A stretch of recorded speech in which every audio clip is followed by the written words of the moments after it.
वेठे जनी वक्त दुखंदो दूर थे तू तनी से कट ओॾा ॾे पखड़ा। सब खां पहिरीं मां भेण जी कल्पना जो शुक्रगुज़ार आहियां जे लाइक़ मां न आहियां वधीक मूंखे मान बख़्शो मूंखे सचवत अचे। हालांकि मां खे इन्हनि शयुनि जी न हूंदी आहे, लालच हूंदी आहे, न कंहिं अवॉर्ड जी लालच हूंदी आहे, न कंहिं वॾे मनसब जी लालच हूंदी आहे। बसि मूंखे लतीफ़ साईं जो फुल्का पैती वारे हिकु बेत में त जी वेही कुंड कापो कर साईं चयो आहे कि कुंड में वेही कापो कंदो आहियां पोइ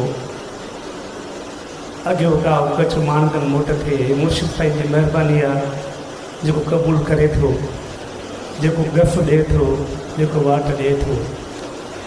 माण्हू भली लतीफ़ साईं खे सिर्फ़ु शाइर सम्झनि, पर हू मुंहिंजो रहबर आहे, मुंहिंजो मुर्शिद आहे, मुंहिंजो हादी आहे। हुनजी रहबरी, हुनजी नज़र करम सां ई जेका कुझु मूंखे इज़त मिली आहे हुनजे करे मिली आहे। मां त नंढड़ो दोस्त पेंटिंग दोस्त मुंहिंजे आदत जे मथां टेप रिकॉर्ड हलाए वेंदो हुउसि। टेप रिकॉर्ड में उस्ताद मंसूर अली ख़ान ऐं मोहम्मद यूसुफ खे मां वधीक पसंदि कंदो हुउमि। पोइ हुन जा जॾहिं शाफ़ी कलाम हूंदा पोइ उन्हनि में बेत कढा, पोइ उन्हनि जा चयल हूंदा हुआ, पोइ उहे बेत रिपीट पिया थींदा हुआ। जॾहिं ॿुधंदो हुउमि त मूंखे यादि थी वेंदा। मूंखे यादि आहे त मां 7 दर्जे में हुउसि, मूंखे 55 बेत साईं जा यादि थिया हुन वक़्त में। ऐं उहे मूं वरी हिकु पने ते लिखी शाह जे रिसाले ते रखिया हुआ।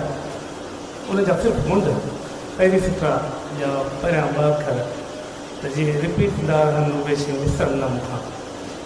बहरहाल लतीफ़ साईं असांजो रहबर जीअं रब्बुल आलमीन आहे ऐं वॾेरे साईं रहमतुल आलमीन आहे, तीअं असांजो साईं ख़ैरुल आलमीन आहे जे सॼे आलम जे लाइ ख़ैर जी दुआऊं घुरियूं आहिनि। मां कुझु बि न आहियां, मुंहिंजी का इज़त न आहे, मां उन दर जो नौकर लतीफ़ साईं जे क़दमनि जी ख़ाक।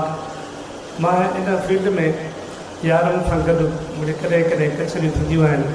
दाऊद मेमण साहिबु असांजो बेटा जी प्रोग्राम शुरू कयो, किन स्कूलनि में मूंखे वधो कयईं। पेट हिकिड़ो आहे माण्हू घुरनि माल ऐं सभु ॾींहनि घुरां सुपिरी। हिन बेट सां मां पंहिंजी तक़रीर पूरी थो कयां, ॾींहं जेके ॻाल्हि ॿोल तव्हां कई, पर इहो बेत मां ते लाहे छॾियो आहे त माण्हू घुरनि माल ऐं सभु ॾींहं घुरां सुपिरी। दुनिया ऐं दोस्त तां फिदा करियां फ़िलहाल, कयसि नाम निहार पसंदि त परे थियो।